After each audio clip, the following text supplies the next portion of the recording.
Hello, everyone. Welcome to this open day. My name is Esther Wagner. I'm the Executive Director of the Woolf Institute, and I would like to welcome you all to this first virtual open day of the Woolf Institute.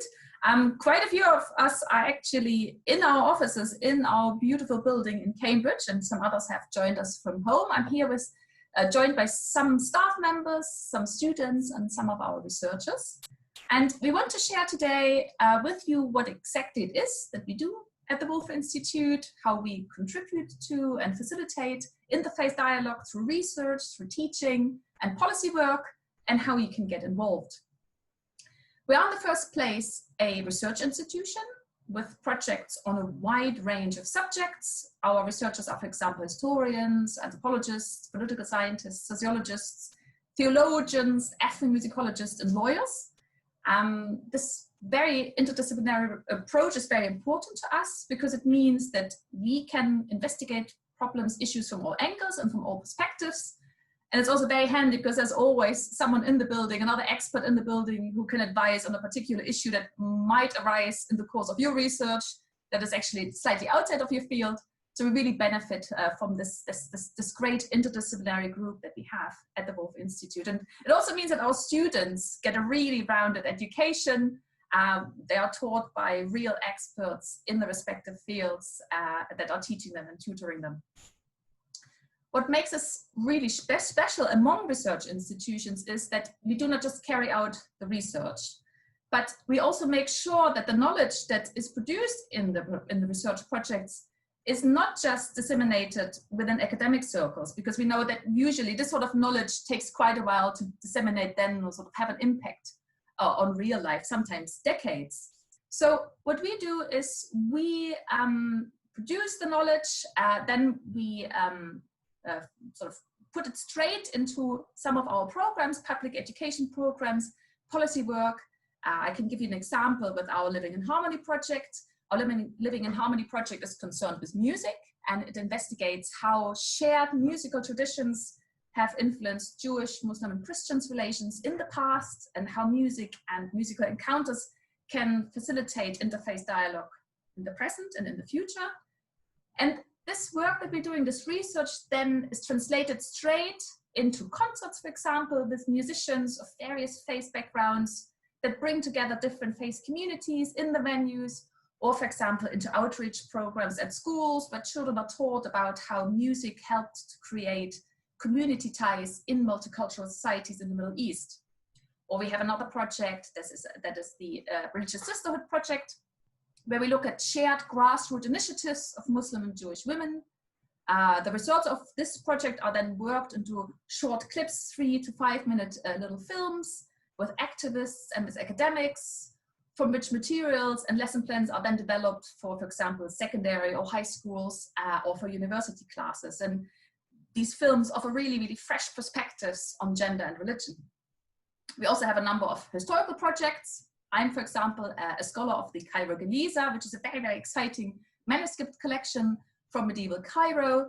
It was found in a storeroom in Cairo, and so I work on the Cairo Geniza and on medieval Egypt. And we have other projects that focus, for example, on medieval Spain, you know, this famous, very multicultural society, the so-called Golden Age in Spain. And we have a look, for example, by which mechanisms trust is formed and established between different religious communities, or what sort of lawmaking can benefit multi-religious societies. So whatever project we do, we try to sort of filter it into the different channels, into education, teaching, public education, and into policy. Every year we have a research day. So if you're really interested in our research projects, I've just mentioned 2 here, and my colleagues will mention a few more. But if you're interested in the whole breadth of the research projects that we're doing at the Woolf Institute, you're most welcome to attend our this year virtual research day in November, where 20-odd researchers also affiliated with the Institute present their work. And they do this by speaking for 6 minutes, very short time for the academic, 6 minutes very concisely about sort of the gist of their academic research. You can learn a lot of very interesting snippets from that. We call it also academic speed dating because it's just 6 minutes for each of the researchers. And this is going to be a virtual affair this year. So make sure that you come into this if you're interested in our work. It promises to be a great fun, and we really welcome everyone to attend this event, which will be made in the same form as this open day as a webinar. So here with us are a number of people, and I think the first person I want to introduce you to is Julian Greaves, who is a senior research fellow at the Institute, and he's leading on our quantitative projects because he's a statistician and a sociologist, a sociological statistician. And I'm handing over to Julian. Well, thank you, Miriam, and hello to everyone. Good afternoon. I just have a few minutes to introduce you to 3 fantastic research projects which are currently underway at the Woolf Institute. So the first one of these projects is the Woolf Diversity Study, and this is a study of diversity in the UK. And central to the project is a survey of 11,000 adults living in England and Wales, and we believe it to be one of the largest studies of its kind ever conducted in the UK. Now, diversity means different things to different people, and we have chosen to focus on 3 aspects of diversity: ethnicity, nationality, and religion. And within those 3 aspects, we're interested in various topics. So, for example, we are interested in the public's attitudes towards diversity, both in Britain and in their local area. Now, with our large number of survey respondents, we can go well beyond the normal reporting traditions. So normally, in these types of projects, you might see a headline finding such as 60% of British people think ... Well, in our study, we can do that, but we can also drill down into some of the factors which shape these attitudes. So, for example, what part does gender play? What part does age play? What part does ethnicity and religion themselves play in shaping people's attitudes? And does living in a diverse area increase or decrease your positive feelings about diversity? So another topic is marriage. We're looking at how comfortable or uncomfortable people feel about a close relative marrying someone from a different background. And we've got some really interesting findings coming on that one. We're also interested in friendship. How diverse are your friends? And we're interested in workplaces. How diverse are your colleagues? We're also interested in people's attitudes towards the pace of change within this country. So on the one hand, we know the British public have certain attitudes towards diversity. And on the other, we know that they have slightly different attitudes towards the increase in diversity. And it's between these 2 attitudes that we hope to build a consensus around topics such as immigration. So I've mentioned some of the benefits of the study. We have a regional and a local picture, thanks in part to our large sample size. We are able to understand the role of various factors. And we have various ambitions in terms of outcomes for the project. We would like to introduce a much more detailed, nuanced picture of diversity in the UK. We very much hope to establish a baseline against which other studies can report findings. So we would like to establish an annual baseline if possible. And thirdly, we hope to generate policy recommendations to the UK government in relation to their programmes for social integration and cohesion. So there we are, Project 1, the Woolf Diversity Study. The second project I'd like to talk to you about today is a project which studies anti-Semitism, particularly anti-Semitism online. Now, we at the Woolf Institute are very pleased to be doing this project in association with the Anti-Semitism Policy Trust and the Community Security Trust, both of which are very well established, very well regarded Jewish community organisations. We're taking quite an innovative approach to the study of anti-Semitism. We're using social media data and we're using some very up-to-date methods to collect that data.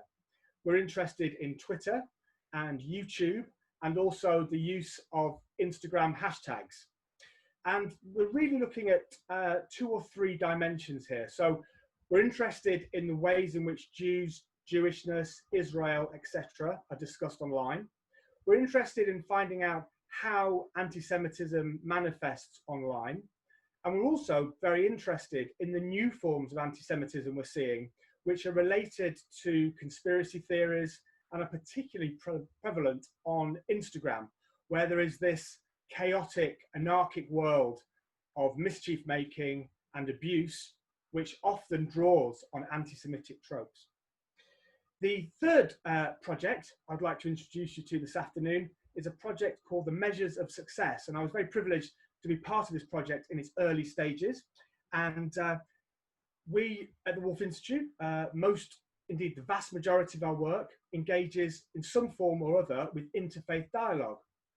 But it's very rare that people who are engaged with interfaith take a step back and ask themselves whether it works. Now, in order to do that, in order to know whether interfaith dialogue works, you have to take a second step back and begin the story by asking, how do you go about measuring the effectiveness of interfaith dialogue? And I'm very happy to say that the project has been led very ably by Dr. Catherine Lone, and she has been travelling the length and breadth of the UK, talking to key players within the interfaith scene and interviewing them at length about their experiences and attitudes. And the aim of the project is to collect and generate and collect a series of indicators which will allow us to better understand the effectiveness of interfaith dialogue.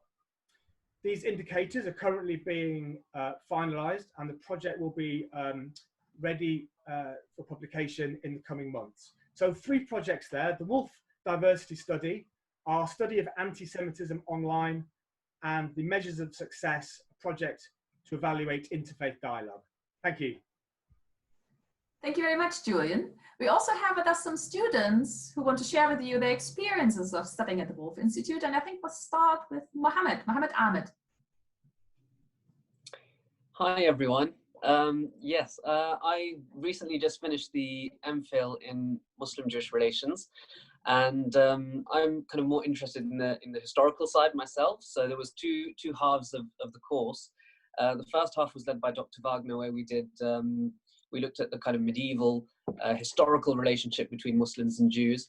And then I thought maybe I would struggle a bit with the more contemporary side of the course. But Dr. Julian Greaves, it was extremely interesting, and I found that equally as fascinating as the historical side of things. I just wanted to mention a little bit about the support that's available at the Woolf Institute.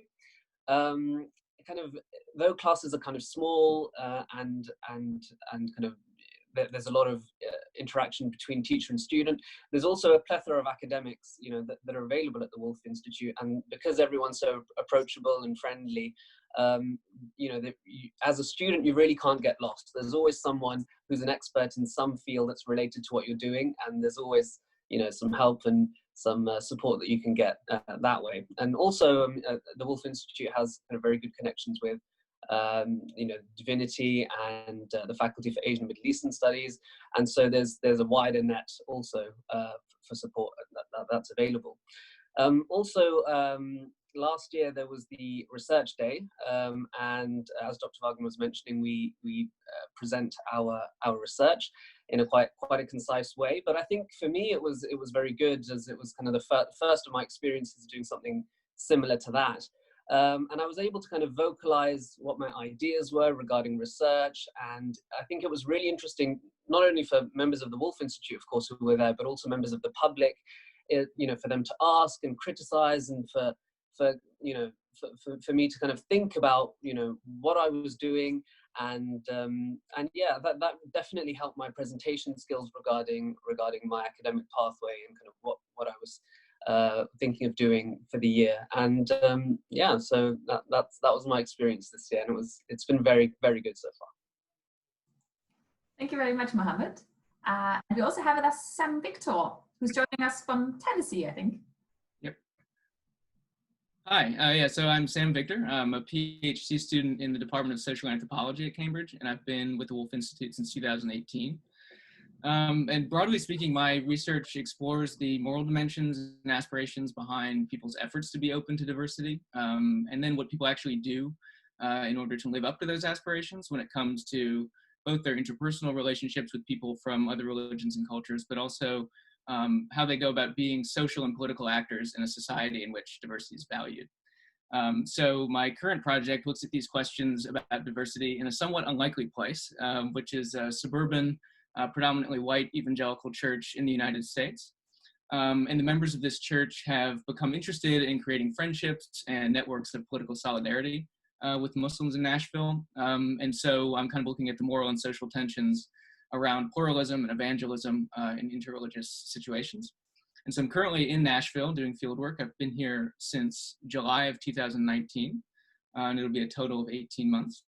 And I'm looking forward to coming back to Cambridge sometime next year. And since being at the Woolf Institute, I think that some of the big things that I've really benefited from as a student have been the opportunity to take part in a lot of different activities and events, such as public education materials, sort of contributing to different publications or tutoring online courses. And I've also had a lot of chances, like Mohammed said, to share my research with others, and not just with other researchers, but with the public. And I think that having to translate that has been a really valuable thing to do over the course of my research. And then one of the biggest takeaways for me too, and one of the things I missed the most about being on fieldwork is the Research Hub, which is this workspace at the Woolf Institute building. And you can sort of share workspace and desks with other researchers of different levels, whether they're students or research fellows, and usually from all different interdisciplinary backgrounds. So you're not sort of siloed just around anthropologists or something like that, which can tend to be the case in the anthropology department. So it's nice to have an opportunity to be out of that bubble and to talk to people from different backgrounds. So yeah, I'm looking forward to getting back to Cambridge whenever that's possible. Thank you very much, Sam. I'm looking forward to having all the Research Hub scholars back, because that's when you go into the Research Hub, that's when you really feel the sort of the core essence of the Woolf Institute. Next up are our media and outreach heavyweights. We have with us Tara Zamet and Catherine Malone. I think, Tara, you're going first? Sure. Who's going first? I don't I'll go first, yeah. Okay. So hi, everyone. Thanks for joining us. My name's Tara, and I'm the Communications and Digital Media Officer at the Woolf Institute. And last year, I was a master's student in Asian and Middle Eastern Studies as well. And so I'm just going to talk a bit in the next 2 minutes about how we connect with our audience online and about the work we do with other researchers and organizations to develop our media presence a bit. So one part of my role at the Woolf Institute is to co-produce our podcast series, Naked Reflections, which is a partnership with the Naked Scientists. So Naked Reflections is hosted by our founder director, Ed Kessler, and it's a podcast series where each week we have a panel of guests reflecting on current events and scientific news stories through a bunch of different lenses, so psychology, theology, art history, and more. And through programs like this, we've been able to connect with some leading figures in their fields. So for example, Professor Simon Baron-Cohen at the University of Cambridge and Professor Margaret Macmillan from Oxford. And we've been able to cover topics ranging from conflict and warfare to alcohol and religion, which is pretty interesting. So pre-COVID, and hopefully one day soon, we also have our own media suite and our own recording studio in-house, which has recently been refurbished and is a really high-tech studio with the capacity to produce some really excellent material. So hoping to be back in there soon. And now being recorded remotely, of course, we've been able to welcome speakers from around the world, which has been pretty amazing. And they're able to present new and important insights on their own research and current events happening all across the globe. And we also have other podcast series, including Encounter, and A to Z of Believing, which is featured in The Independent, and Living in Harmony, as Miriam mentioned. And all of these are available on our website and wherever you get your podcasts. And along with these, we also have a large and diverse body of video projects, either in completion or currently in development. So for example, we just launched the COVID-19 Chronicles. It was launched by Her Royal Highness, the Princess Royal. And it's a compilation video featuring speakers from around the world, religious leaders, scholars, academics, student researchers, discussing how COVID-19 has impacted religious practice and community life globally. And this compilation was developed out of over 50 interviews that were completed since lockdown began. In addition to audio and video content, we also run a blog series, and we encourage anyone interested, including you if you're listening, to submit any material if you're interested in writing about interfaith relations and the relationships between religion and society. And you can send these in at blog@wolf.cam.ac.uk. and we'd be happy to discuss them with you for possible publication on the website.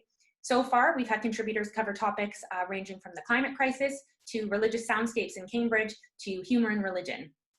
And of course, as you're all joining us on a webinar now, it's a good time to mention that we also run a variety of webinar series, which we've been facilitating since we've made the greater move online. So for example, we ran a series called Bringing the Shrine Home, which explored how major religious festivals like Passover, Easter, and Ramadan were affected by lockdown and by social isolation and distancing. And we also ran the Binging Religion series, which looked at features such as Unorthodox and the Two Popes, and how religious communities and religious practice is displayed and understood by a wide and diverse audience. And I'll hand over to Kitty O'Lone now to talk about our outreach. Hello everybody, thank you very much for joining us. So as you might expect, given the words of my colleagues, the Woolf Institute's outreach programme is very far-reaching and diverse, and it encompasses all forms of suitable output, suitable for both academic and non-specialist audiences. So, for example, we have developed a range of workplace training packages, such as our Religious Literacy and Diplomacy online course, and that's aimed at students at the Foreign Office Diplomatic Academy. Also, we run, or are soon to run, the Diversity and End-of-Life Care Handbook. We're soon to launch that, and that will provide both online and talk workshops to healthcare professionals involved in palliative and end-of-life care. Here at the Woolf, we are very passionate about disseminating the results of our robust research to a wide audience. And our researchers regularly appear in the national and local media to offer their expertise on topics ranging from anti-Semitism to extremism. But it's important to note that our outreach programme also has a very significant educational component, and we've developed a variety of online courses aimed for both academics and non-academics on issues pertaining to religion and society. So for example, one such would be our Religion Is course, which I think Sam and Tara both teach on. And during lockdown, we ran this free of charge, and it had excellent subscription rates.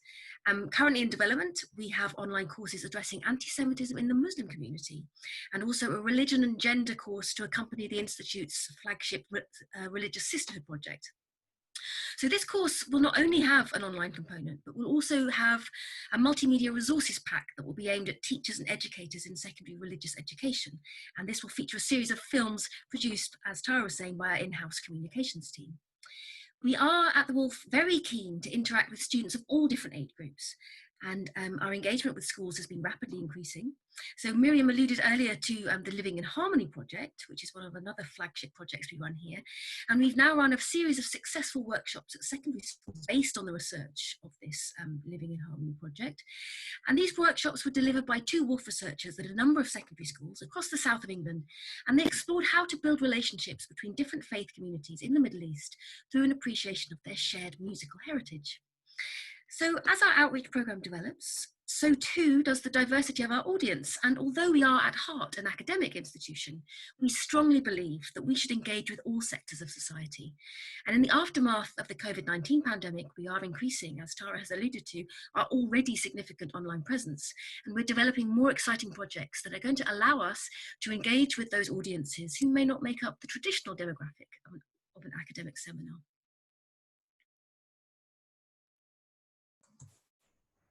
Thank you, Kitty and Tara. And last but not least, we have our formidable development team with us, and I'm handing over to Helen Cornish. Good evening, everybody. For those of you who don't already know me, I'm Helen Cornish, the Development Director, and I work with my colleague, Dr. John Muller, to raise funds for the Woolf Institute, and also to provide our alumni and supporters with updates and information on the Woolf Institute's work and how they can be involved and support it. I'm going to share a few slides with you, so if you bear with me a moment, I'll just pull those up and get them going.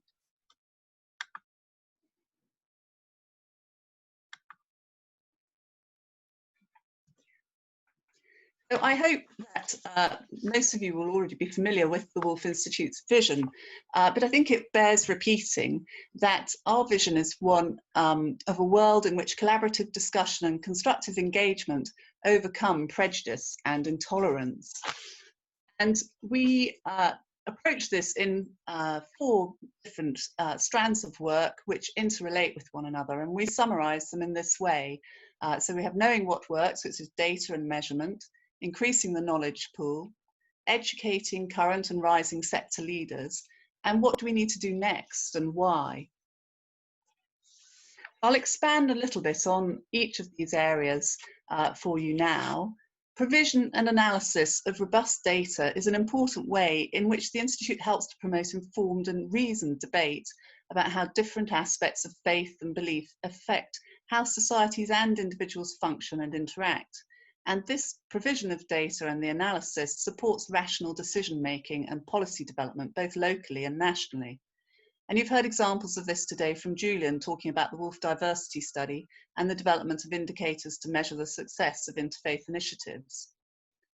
Increasing understanding of how and why different faiths and beliefs are expressed and lived in society allows people to better understand and live with and alongside others in their community and who they meet, for example, through their work, moving us towards more positive interactions and experiences. And this work engages with audiences through online materials and activities, such as webinars, short films and podcasts, and it's explored in more detail through schools' materials and sessions and online courses. This leads us on to educating current and rising sector leaders, and this work complements the grassroots work.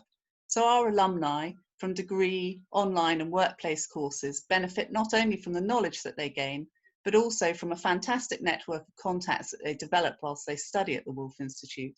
And they can stay in touch informally or connect or reconnect via the Institute for interfaith encounter and dialogue initiatives. And they work in influential positions where they apply their knowledge and they cascade it to others. So whether it's as a program director for organisations like Tracks for Peace, as school governors, as civil servants and diplomats, or as healthcare professionals and volunteers, caring for people in hospices and hospitals as they approach the end of their lives. They all take what they've learned at the Woolf Institute and use it to better work with their communities and colleagues. So where does our work need to go next and why? And the Woolf Institute's constantly looking at what more we can learn from the research that forms the bedrock of all our outreach and education work. And current priorities appear very wide-ranging, but all interrelate into this cycle.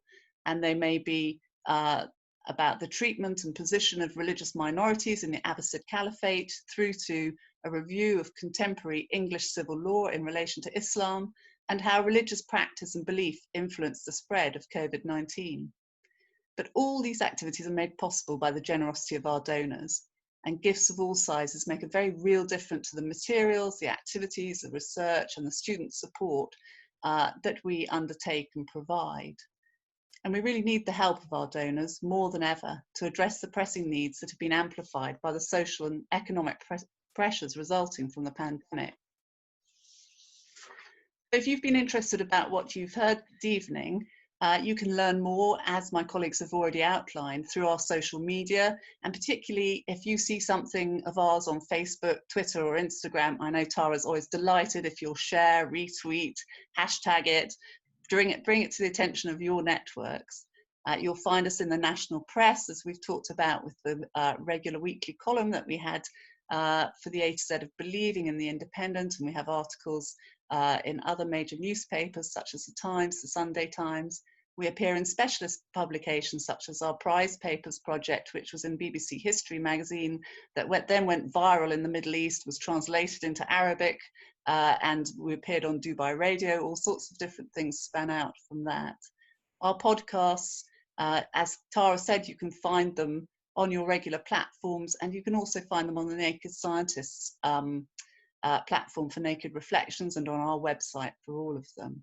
Our short films, and to give you a little sample of something that's coming soon, our People Project, our webinars, which if you've missed or you want to revisit, you can find on the website, and through to the schools materials and sessions that you've heard about with Living in Harmony and Religious Sisterhood, our university teaching and summer schools, and our online and workplace courses. So these are all different ways in which you can engage with our work and learn more. And how can you stay in touch? Well, you can sign up for our e-newsletter, the Join Our Mailing List button at the bottom of the homepage on the website, or you can join the Friends of the Woolf Institute for as little as £5 a month and help to support our work. You can watch the website news and what's on pages for forthcoming activities and events, in addition to what you receive in the e-newsletter. And if you're interested in supporting a particular aspect of our work in addition or instead of joining the Friends, then you can contact John or myself on development@woolf.cam.ac.uk. Thank you, Helen. Thank you all very much. Thank you to all my colleagues for the presentations, and thank you as an audience for staying with us and allowing us to talk about our institute, talk about our passions, talk about our teaching, about our work. I would now encourage the webinar audience to type in any questions you might have about our research, about the outreach, about the teaching, and so on. Please put your questions into the Q&A box at the bottom of your screen, not into the chat, because it makes it much easier for us to moderate if they're all in the same place. And while you type, I thought we could use the time among ourselves to talk a little bit. I actually have a question, and it's not planted. I didn't tell anyone to ask that question. What is your favorite event at the Woolf Institute? Who would like to go first? Mohammed, I'll call you. Excellent. Yeah, I think for me it was probably the research day. Nothing to do with winning any prizes or anything, but I thought it was genuinely extremely interesting to see what everyone's doing, just so you can kind of navigate where you are, you know, from an academic perspective. You know everyone's speciality, but mainly also because you can really engage with each other's ideas. I thought that was really interesting, and I kind of made a note at the beginning of the year what everyone was doing, and I found that, yeah, I found that really, really enlightening. So yeah, the research day for me was the most interesting, and yeah, I'm sure the next one will be just as great. Tara, do you want to say something? Sure. I think I really like the tea at the Institute because I like getting to see everyone come back. So tea at the Institute happens normally around September, and everyone kind of comes back in and is able to connect with each other again. And it's just a really nice casual get together, and you can catch up on everyone's research and what they're working on. So yeah, it's just a really nice time. Okay, Kitty? I was going to say the research day, but Mohammed beat me to it. But I think one of the things that really stuck with me was sort of taking our research day on the road, if you like. So we did a presentation at Mishcon de Reya in London, and that was fantastic. Being able to sort of outreach, if you like, our research that we have here at the Woolf. So that was great. I really enjoyed sort of the experience of taking it on the road and sort of traveling the country, sort of preaching the word of the Woolf. That was really fun. I like that. Any other favorite events? Sam? Yeah, I was just going to say the photo exhibitions that happened in the Woolf Institute building, I always found really interesting. In the time that I was physically there in 2018, 2019, there was exhibits on mosques, synagogues, and then since I've been in fieldwork, churches, different ones around the world. And it was cool to, people reached out to me to send anything from my fieldwork that I might have. So that was kind of cool as a way to stay connected with what was going on there. And then to, when you're there and you get to walk around the exhibit, just seeing all these different expressions of different religious buildings. And I just found it to be good for conversation starters. And yeah. Helen, do you have a favorite event? For me, I think it's also the research day. I love seeing our alumni come back, seeing our long-standing supporters coming and joining us, hearing the new students and hearing my more established colleagues, and then some really big names from different fields coming together. Has a fantastic buzz and an atmosphere, and it's great to see everyone come together. Right. Shall we turn to our first question we have here, which is from John? No, from... Sorry, but there was another question here earlier. Okay, there's a question from Christine. How do you decide what aspects of interface you're going to research? Is it just down to the enthusiasm of the students, or is there a policy at the Institute about what should be researched? I think I'm probably the best person to answer this. Well, basically we have sort of two different roads. On the one hand, we, especially at the research days, but also in other conferences, we like to sort of headhunt interesting postdocs with their interesting proposals, and then we work with those individuals on developing bigger research proposals together with them that are within the remit of the Institute. But we also have another avenue. We basically get together, a group of researchers, we sit down and we think what sort of subjects we would really like to have a research project. So then we, 5 or 6 of us, will think of a theme, we'll think of different research questions. We will then develop a project and then apply for funding and then get suitable researchers on board. So basically, there are different avenues that we go down when we develop research projects. Some of our research projects are actually projects that are being brought to us. So for example, there are institutions who are interested in particular questions. So they approach us and then ask us whether we are interested in carrying out this project. And then, you know, if we're interested and we have the right people for it, then we basically develop the project with the person or with the organization who wants that project to happen, and then we take that forward. We have another question by John. My spouse and I have the same basic moral values, but find different needs and satisfaction in our careers, religion, family, and security. How do you target your diversity studies as far as gender resolves equation in the above aspects? Who would like to take that question? Julian, our senior research fellow? Okay, well, if I've understood the question correctly, then I think we're being asked about how do we factor in the role of gender and how do we account possibly for some of the differences between men and women, where there are observable differences. And if I can talk about my own work, we very much factor in a consideration of gender into our survey. And one way in which I find it interesting to proceed is really by thinking about some of the stereotypes around gender and ethnicity and religion. So let me just give you one. We're interested in this question of marriage, and we're interested in this question of how comfortable or uncomfortable somebody feels about a close relative marrying someone from a different background. Now, the stereotype might be the stereotype of the older, very disapproving father, disapproving of a daughter marrying outside the family. And one of the questions we were able to answer in the survey and also in the interviews was whether that stereotype holds up, whether it bears the scrutiny, the weight of scrutiny.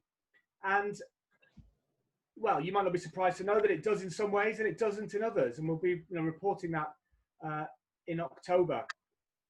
The other aspect of gender, which we're very interested in, I've been particularly interested in, is discrimination against Muslim women in everyday places. This is something I've been engaged with previously. And we're looking at this again, actually, in the survey project, in the diversity study. We're looking at it through the use of interviews. So we've interviewed 2 female Muslim students about their experiences at university, particularly their experiences of making friends across ethnic and religious divides and the challenges placed on them in the setting of a British university. So I hope that answers your question.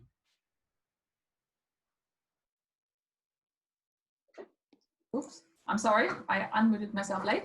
We have another question from John. He's asking, what were some of the advantages and disadvantages for the Woolf during COVID in terms of satisfying its mission in reaching different communities? Kitty, perhaps this is something that you can best talk to. Yes, well, thank you, John. That's a great question. The Woolf, I think, really pulled together during COVID. So the obvious drawback for us was that actual physical engagement wasn't possible. So, for example, one of the projects that I'm working on here, the Measures of Success project, is about developing indicators to measure the success of interreligious engagement. So how on earth do you do that when the entire world is in lockdown and nobody's allowed to meet? And the answer we found was very much in online engagement. So, for example, Tara has been fantastic during the pandemic by really boosting our online profile. And we've been able to engage in ways that we didn't really think possible before. So throughout a series of webinars, online courses. So that's really been the way for us to sort of carry out our mission statement during the most extraordinary of circumstances. And it's exciting now, of course, because as lockdown and the pandemic hopefully is sort of subsiding and normality sort of sweeps back in, we'd like to carry on with what we put in place during lockdown. So we really did have a golden opportunity, if you like, to develop our online presence, both with students and the public. And that's something we'd very much like to keep going as the world slowly returns back to normal. Thank you, Kitty. We have a question from Jenny. She's asking, is the Institute involved in any research or the development of resources that address the issue raised by communication with people who have no faith or are from religions other than those of the book? Perhaps, Julian, do you want to get started on this, perhaps? Yes, I don't mind kicking off briefly. Well, returning to the survey, third or fourth time returning to it this evening, we look at people of different faith backgrounds, and also we ask the same questions to people who describe themselves as having no religion. And in fact, the respondents who answered no religion are our reference category for the analysis. So we compare findings to people of no religion. And I find that to be an appropriate way to do it, an acceptable way, because rather than comparing religions to each other, we compare the religious to the non-religious. Once we've done that, of course, we can then explore differences between religion groups. But given the size of the group of respondents who answered no religion, it's a good way to begin that process. So so people of no faith are actually at the heart of a study looking at religious diversity. Kitty, do you have anything to add? Well, it's a very good question again. And of course, part of the outreach mission of the Woolf is to engage with a really wide and diverse audience. And in a changing religious landscape where a lot of people, particularly in the West, identify as non-religious or don't have any religious affiliation, these are a significant demographic of society that we should also be engaging with. And of course, the question is, well, how on earth do you make issues surrounding religion and society interesting or accessible for people who might be off-put by the very word religion? And again, for me, the answer is through the increasing profile of the Woolf Institute, through our online activity. And so, yes, in a drive to sort of reach a more broad and diverse audience, this is very much a category that we are interested in looking at, particularly from my own perspective. So I'm a psychologist, and I look at understanding the origins and the evolution of religious belief. And to do that thoroughly and robustly, you also need to understand the origins of disbelief and why people do not believe. That is just as important to me as understanding religious belief in and of itself. So yes, there is a huge pool of we have a demographic in society that we're keen to tap into, and that is something that we will be definitely developing in the coming future. And with sort of courses that we run on religious literacy and also religion the demographic of no faith is very important for us in order to communicate what it means to be a person of faith, what it means to submit to certain rules that people of no faith do not submit to. So we're looking at various aspects of sort of improving the understanding of religion for people of no faith. Ashwin asks, which faiths are involved in your work? Perhaps I'll start. I mean, originally, the Woolf Institute was focused only on the Abrahamic religions, but fairly soon we also started branching out to people of no faith, Hindu, Sikh, and perhaps Julian can talk a little bit about, again, sort of what sort of religions are involved in the Woolf diversity study. Julian, if you want. Yes, we've got respondents who self-described as being Christian, Buddhist, Hindu, Jewish, Muslim, Sikh, and of no religion, as I mentioned. We've also were able to break some of the we're able to break down a Christian group by denominations. Unfortunately, we didn't have large enough sample sizes to look more in depth at some of the denominations within the faiths. But in other work, I have done that. So I published a study late last year comparing survey data looking at anti-Semitism with survey data looking at Islamophobia. And we were able to break down the data by religiosity, denominations, subgroups within both the Jewish and Muslim groups. So we are increasingly looking at a diverse array of world religions. Thank you, Julian. Would anyone like to add something? Kitty, do you have anything to add? Or?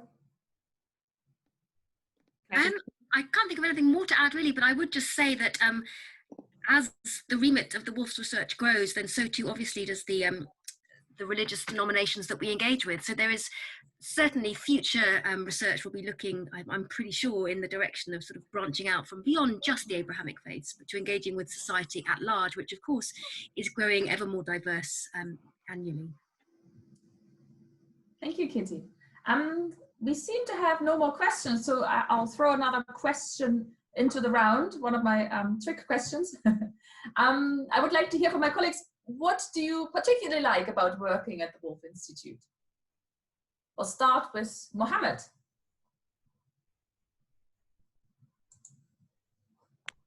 Yeah, I think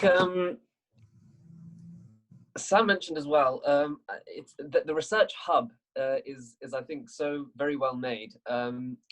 Essentially, it's a big room where all the researchers kind of come together, and you know, each person can kind of study on their own, but there's also kind of scope for discussing and talking. So I think the most important thing, the best thing for me for the Woolf is the range and the quality of people that are there. I think there's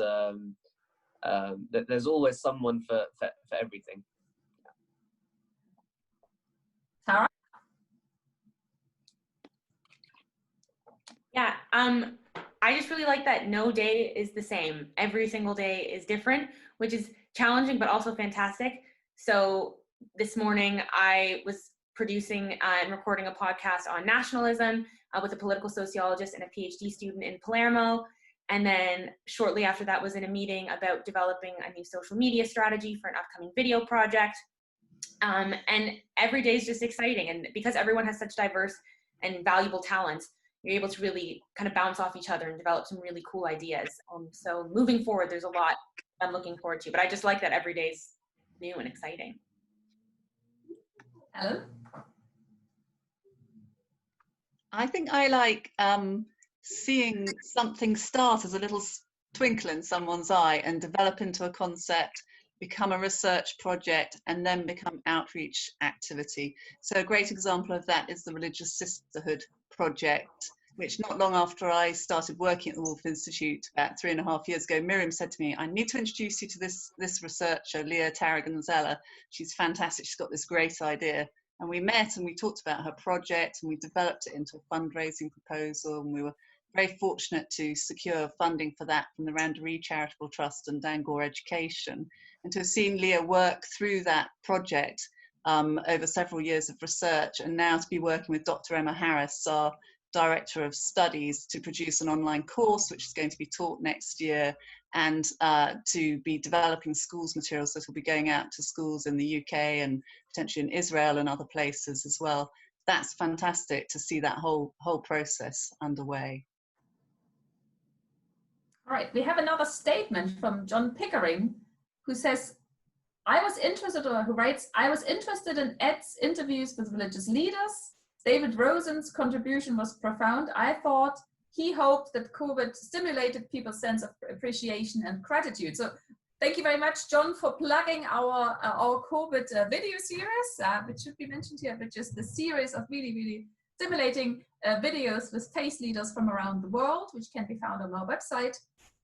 And this sort of the sentiment of COVID stimulating people's sense of appreciation and gratitude, I think is something that we've sort of heard echo throughout those interviews, that people felt that maybe for some, for the first time, they've actually been put in this position where all these things that they had taken for granted suddenly weren't just natural for them anymore. And, you know, actually all felt like great gifts, being able to go out again, being able to sort of just drive somewhere and go to the coast. I mean, all these things that we just took for absolutely normal are now actually becoming little luxuries again. And sort of this rediscovering of the richness of our life, I think is something that we've heard echo quite a lot. We have a question from Sally, who asked, what is your dream for the difference that the Woolf Institute might make? All right, who would like to take that? Julian, do you want to start? It's a big one. It's a big question. Thank you for it, though. I suppose in terms of ambitions for impact, I think there are different sorts of impacts you can make working at the Woolf Institute. There's the impact that we hope to have on students, whether that's nurturing MPhil students to becoming PhD students or to find meaningful work out there. There is the impact around our own work and the impact it has on other academics and scholars. So it's always great when a colleague's work is cited by another academic. And then more further afield, it's really important for us to look at wider impacts on society. And I think that comes in my work through working with parliamentarians and policymakers. So last year, I was lucky enough to be an advisor for the Commission for Countering Extremism, and I'm in regular contact and dialogue with various civil servants and government departments. The Anti-Semitism Online project, which I mentioned earlier, will actually feed into a parliamentary white paper on online harms. And so our hope is that the research and analysis that we present for our clients, for the Anti-Semitism Policy Trust, we hope that the information will be of great use to the people making the white paper. And more importantly, we hope it has practical implications for protecting not only Jewish people online, but all internet users from any ethnic or religious background. So different sorts of impacts and different sorts of ambitions. Sam, do you have anything to add? Yeah, I think just having the opportunity to do research that I think can inspire people to think differently about what interfaith is and what interreligious relations are. Even just something as simple as expanding it beyond dialogue. I know that people have mentioned this earlier today in the webinar, about thinking beyond just people getting together and talking about their differences or their similarities in theological terms. As important as that is, I think looking at just the ways that people go about their day-to-day lives in a way in which they're thinking about the diversity around them. And I think so just having the opportunity for me personally to do research that hopefully will be able to bring that out from a specific context that I'm studying, but then being in conversation with others that are doing projects that are similar. Mohammed? Yeah, Mohammed, yeah. Yeah, I think, I guess for me, it would be maybe more prudent to talk a little bit about my research. So I'm kind of looking at the very earliest interaction between Muslims and Jews, and essentially my hypothesis is that the relationship, the general relationship, was much closer than perhaps later sources may indicate. And essentially, I think within that there is something quite grand almost, that you know, a shift in narrative that perhaps, you know, we can rewrite maybe the way that currently how kind of many Muslims engage with many Jews and many Jews engage with many Muslims. Perhaps, you know, if the earliest relationship was one of, you know, much closer bonds and closer and stronger ties, then perhaps, you know, that's a way for us to maybe dictate the way that we do things nowadays. So I mean, yeah, definitely there's scope from the academic side of things, and as a student, I think that's where I've started off with. Yeah. Kitty? So I'm very much on the same page as Julian here. I think impact is multifaceted and multi-leveled. So you've got to sort of first determine the level of impact that you're aiming for. And at the Woolf, as Julian was saying, there are multiple levels. So whether it be simply the output of our students, for example, is something that we care very much about. We care about mentoring and getting our students through the PhDs, completing, publishing their work. So for us, that is a measure of impact. But also among our colleagues, Julian said we take great delight in seeing our peers being reviewed and published, and that is also a level of impact. From the outreach perspective, impact, I think, is more to do with our outward presentation and our liaisons with the media. So it's wonderful when a colleague's work is cited in the local press, for example, or indeed the national press. So Julian, for example, his work has been cited many times and focused on many times in articles and editions in the BBC. But I think from more of a social impact level, I think what everyone has just said prior to me sort of is brought together here, because we're looking for sort of academic impact, obviously, but we want to make a difference. And if that is just allowing people to engage with other communities through our work, then I think that is one very important impact that the Woolf should be very proud of. Tara, Helen, do you have something to add?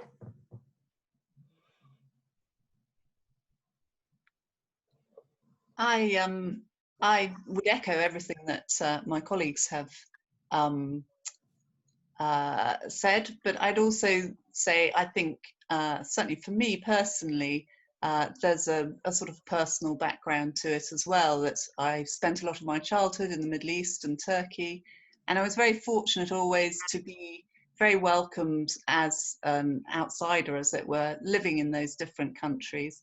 It gave me a great insight into the diversity of the world at a young age. And there are still things that, you know, for someone like me, when I hear the call to prayer, it's a very familiar thing to me, even though I'm a non-Muslim, because I heard it 5 times a day, almost every day as a child. And I remember talking to my mother and asking, you know, don't people mind if we don't believe the same as them about God? And she said, well, no, because they believe we're all people of the book. And that sense of acceptance of the other, and yet being able to coexist and live together and work together, was something I thought was incredibly valuable. And I'd like to see that extended, you know, more widely across society. And yeah, I agree with everything everyone said. And I think what's really important is getting people to have those conversations in the first place. So for example, with Religion Is, our online course that we ran earlier this year and that we're running again from September 21st, we had over 80 students register earlier this year from all over the world, I think 19 or 20 different countries, and from all different backgrounds, like professionally speaking, religiously, and the engagement that they had with each other in our discussion forum was pretty amazing. And to see the impact that it had on them, to learn about the Abrahamic faiths and to communicate with one another, it'll be interesting to see how it develops and transcends into their own local context and into their daily lives. And I think that's really important, that we can have an impact in that way as well. For me, I mean, the most important thing is to help reduce the polarization that we have currently in our societies. We see these sort of 2 distinct groups emerging on so many topics, on Brexit, on the way to handle the COVID crisis. We see that people really sort of are looking for things that divide them. And I think my aim is really to encourage trust between the communities and make people, through education, make people, again, a bit more curious rather than hateful towards another, really curious about different ways of life, different ways of thinking, engaging with people who are of a different opinion. I think this is one of the most important things for me. I realize that we have actually now come to the end at 6 o'clock and we have to stop this. But again, thank you very much to my colleagues for coming along to this. Thank you very much for the audience for staying put and listening to us. And I'm handing over to Tara to basically stopping the recording, I think. Hey, everyone.